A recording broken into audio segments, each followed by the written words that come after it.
Hello all, എല്ലാവർക്കും GK weld and PSCയുടെ പുതിയൊരു അധ്യായത്തിലേക്ക് ഒരിക്കൽ കൂടി സ്വാഗതം.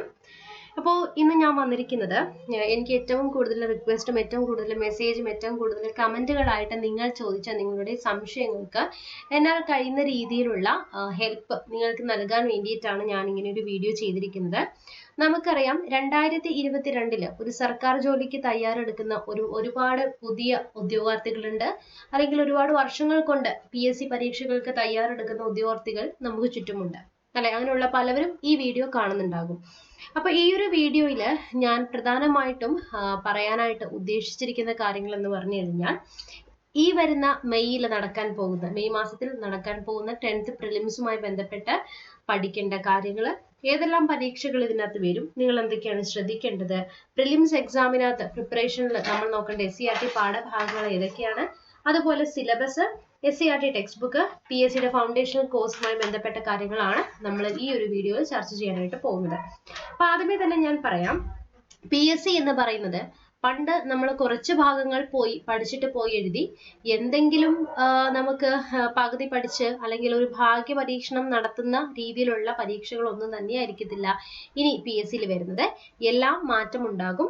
അതായത് നല്ല രീതിയിൽ കൃത്യമായ പഠനം മുന്നോട്ട് കൊണ്ടുപോയെങ്കിൽ മാത്രമാണ് നിങ്ങൾക്ക് എന്ത് ചെയ്യാനായിട്ട് പറ്റുള്ളൂ, ഇനി വരുന്ന പരീക്ഷയിൽ മുൻനിര റാങ്കിൽ എത്താനും നിങ്ങൾക്ക് ജോലിയിൽ പ്രവേശിക്കാനുമായിട്ട് കഴിയുകയുള്ളൂ. അപ്പോൾ 10th പ്രിലിംസ് എക്സാം എന്താണ്? 10th ലെവൽ പ്രിലിംസ് പരീക്ഷ എന്നതുകൊണ്ട് ഉദ്ദേശിക്കുന്നത്, അതായത് 10ാം ക്ലാസ് വരെ യോഗ്യതയുള്ള പരീക്ഷകൾ. ഇപ്പോൾ നമ്മൾ എഴുതാൻ പോകുന്നത് നമുക്കറിയാം, വില്ലേജ് ഫീൽഡ് അസിസ്റ്റന്റിന് അപ്ലൈ ചെയ്ത ഉദ്യോഗാർത്ഥികളുണ്ട്, Bevco LDC, peon attender, IRB, police constable ആൺകുട്ടികൾക്ക് വേണ്ടിയിട്ടുള്ളത്, അതുപോലെ കമ്പനി ബോർഡ് LGS, ഇനി വിളിക്കാനിരിക്കുന്ന യൂണിവേഴ്സിറ്റി ലാസ്റ്റ് ഗ്രേഡ്. അപ്പൊ ഈ പരീക്ഷകളെല്ലാം 10ാം ക്ലാസ് നിലവാരത്തിലുള്ളതാണ്. എല്ലാത്തിനും കൂടി വേണ്ടിയിട്ട് ഒരൊറ്റ പ്രിലിമിനറി പരീക്ഷയായിരിക്കും PS നടത്താനായിട്ട് പോകുന്നത്. ഓക്കെ, അപ്പം ഇതിന് വേണ്ടിയിട്ട് ഒരൊറ്റ പ്രിലിംസ് പരീക്ഷ, അത് പാസ്സായി കഴിഞ്ഞു കഴിഞ്ഞാൽ നിങ്ങൾ ഏത് എക്സാമിനാണോ അപ്ലൈ ചെയ്തിരിക്കുന്നത്, BFE ആണെങ്കിൽ BFEക്ക് സെപ്പറേറ്റ് എക്സാം ഉണ്ടാകും, ബേവ്കോ LDC ആണെങ്കിൽ അതിന് സെപ്പറേറ്റ് എക്സാം ഉണ്ടാകും. അങ്ങനെ ഓരോ പോസ്റ്റിനും സെപ്പറേറ്റ് ആയിട്ടായിരിക്കും എക്സാം നടക്കുന്നത്. ഓക്കെ, അപ്പൊ നമുക്ക് ഈ കഴിഞ്ഞ 2021 PSC ഒരു പ്രിലിംസ് പരീക്ഷ നടത്തിയിട്ടുണ്ടായിരുന്നു. അപ്പം ആ പ്രിലിംസ് പരീക്ഷ എന്ന് പറഞ്ഞു കഴിഞ്ഞു കഴിഞ്ഞാൽ മെയിനായിട്ടും വരുന്നത് നമുക്ക് ഏതൊക്കെയായിരുന്നു, LGS അല്ലെ, LGS ബേസ് ചെയ്തിട്ടുള്ള പരീക്ഷയുണ്ടായിരുന്നു. അതുപോലെ അസിസ്റ്റന്റ് സെയിൽസ്മാൻസിന് വേണ്ടിയിട്ടുള്ള ഒരു പരീക്ഷയുണ്ടായിരുന്നു. നമ്മളെല്ലാവരും കാത്തിരുന്ന LDCയുടെ ഒരു പരീക്ഷയുണ്ടായിരുന്നു അല്ലെ. LDC പരീക്ഷ നടത്തിയിട്ടുണ്ടായിരുന്നു. അതിൻ്റെ ഒപ്പം തന്നെ PSC നടത്തിയ മറ്റു 2 പരീക്ഷകളായിരുന്നു ഏത്, ഫീൽഡ് വർക്കറും സെക്രട്ടേറിയറ്റ് ഓഫീസ് അറ്റൻഡന്റും അല്ലെ. അപ്പൊ ഇതിന്റെയൊക്കെ കട്ട് ഓഫ് ഒന്ന് നോക്കി കഴിഞ്ഞാൽ, പ്രിലിംസ് പരീക്ഷ എഴുതുമ്പോൾ കഴിഞ്ഞ LGS പരീക്ഷയ്ക്ക് വളരെ ജില്ലാടിസ്ഥാനത്തിൽ വളരെ കുറഞ്ഞ കട്ട് ഓഫ് ആയിരുന്നു വന്നിട്ടുണ്ടായിരുന്നത്. അതായത് 12 മാർക്ക് മുതൽ 17 മാർക്ക് വരെ നേടിയ കുട്ടികൾക്ക് എല്ലാവർക്കും LGS പ്രിലിംസ് ക്രാക്ക് ചെയ്യാനായിട്ട് പറ്റി. അസിസ്റ്റന്റ് സെയിൽസ്മാൻ ഏകദേശം 58 മാർക്ക് മുതൽ 75.4 മാർക്ക് വാങ്ങിയവരൊക്കെ എന്തായി, നമുക്ക് അസിസ്റ്റന്റ് സെയിൽസിന്റെ പ്രിലിംസ് പരീക്ഷ പാസ്സായിരുന്നു.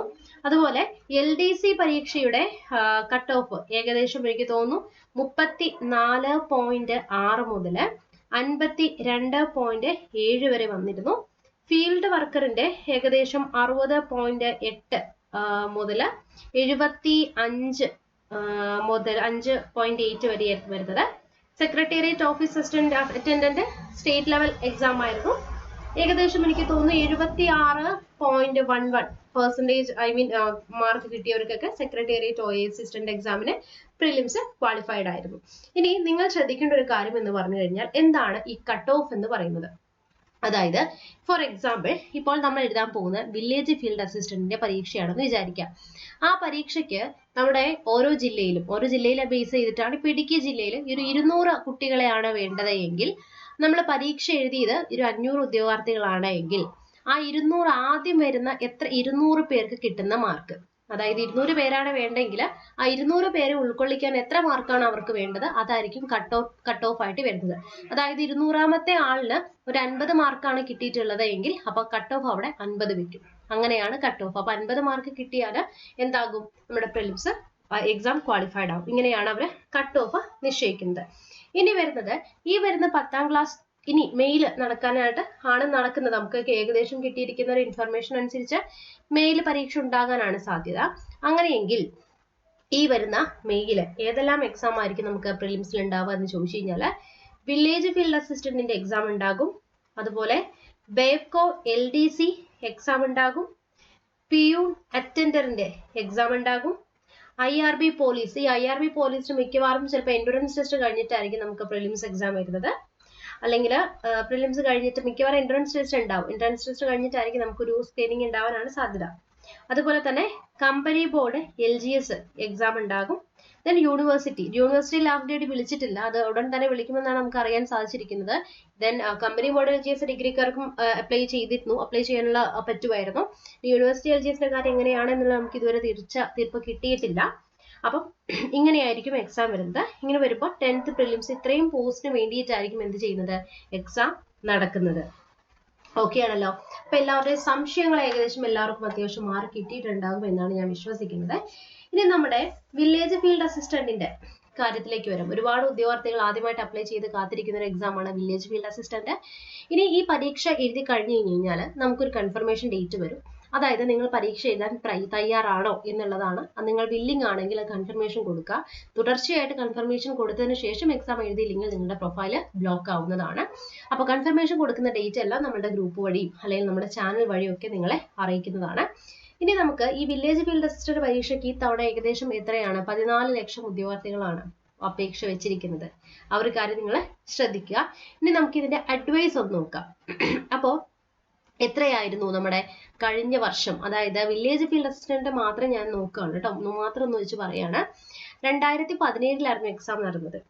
ഓക്കെ, അതിന്റെ റിസൾട്ട് പബ്ലിഷ് ചെയ്തിട്ടുണ്ടായിരുന്നത് 2019. 195 അഡ്വൈസ് ആണ് വന്നിട്ടുണ്ടായിരുന്നത്. അതിൽ ലാസ്റ്റ് വന്നത് 2021 15-ാം തീയതി ലാസ്റ്റ് അഡ്വൈസ് പോയിട്ടുണ്ട്.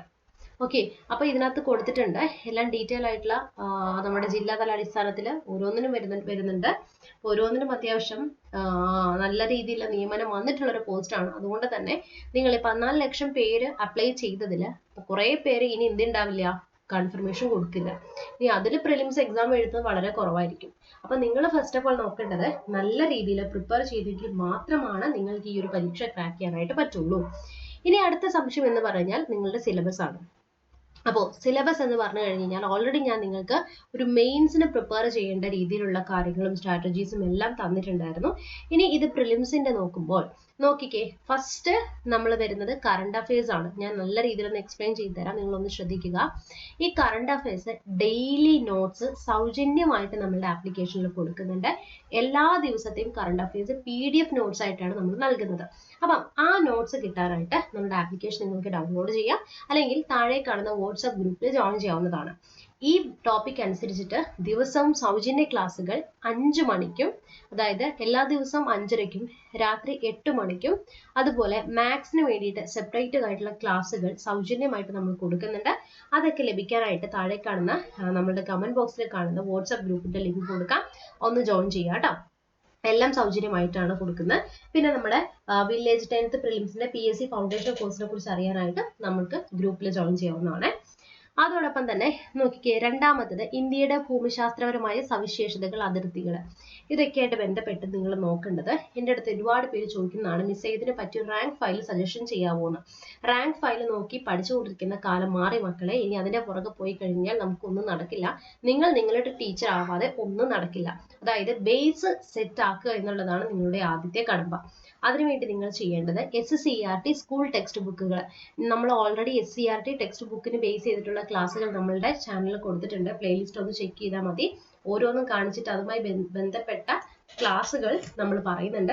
ഇനി ഇതിനകത്ത് പഠിക്കേണ്ട ഏതെല്ലാം ചാപ്റ്റേഴ്സ് ആണ്, അതായത് ഓരോ മൊഡ്യൂളിൽ നിങ്ങൾ കവർ ചെയ്യേണ്ട ചാപ്റ്റേഴ്സ് ഏതൊക്കെയാണ് എന്നുള്ളത് ഞാൻ അടുത്തൊരു വീഡിയോയിൽ ചെയ്യാം. അപ്പോൾ ഇതിനകത്ത് നമ്മുടെ ഇന്ത്യൻ ജോഗ്രഫിയാണ് പറഞ്ഞിരിക്കുന്നത്. ഇന്ത്യൻ ജോഗ്രഫിയിൽ SCERT വായിച്ചതിന് ശേഷം അഡീഷണൽ ആയിട്ട് നോട്ടുകൾ പോവുക. SCERT മാത്രം പഠിച്ചിട്ട് കാര്യമില്ല, ഡീറ്റെയിൽ ആയിട്ട് തന്നെ ടോപ്പിക് നമ്മൾ ബേസ് സെറ്റ് ആക്കണം.